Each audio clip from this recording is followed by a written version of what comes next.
What insurance coverages do single-family landlords typically need?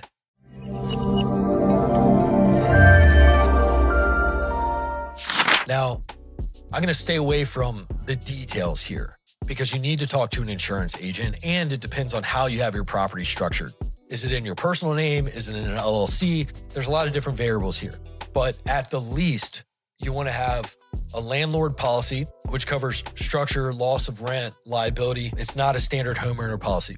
You want to have strong liability limits, maybe $1 million per occurrence. Again, you might pair that with an umbrella policy, but talk to your insurance agent. You need to have that liability coverage as a landlord.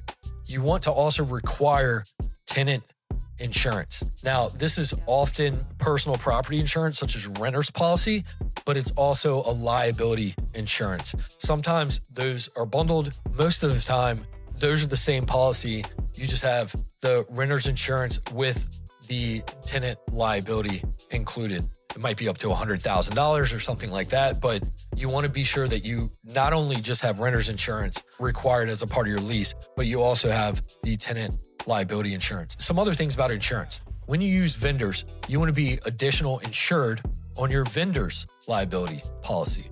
So HVAC companies, plumbers, etc. As a landlord, if you're scaling your portfolio, you want to be additional insured on your vendor's policies. You also want to be sure that you have the confirmation that your renters have the appropriate insurance policy. So you could be additional interest on those so that you get notices if the tenants cancel the policies or they lapse, they no longer have them. So make sure your additional interest on your tenant insurance policy, such as renter's insurance and the liability insurance as well. So talk to your insurance agent, let them know what you're doing with the property, how you have it structured. They can give you the right guidance. Ask your agent about pets, what breeds are allowed or restricted. If you can, get an open policy that doesn't restrict that so that you can open up your rental to more people in the market, and then just get strong pet screening and pet policies in place as well.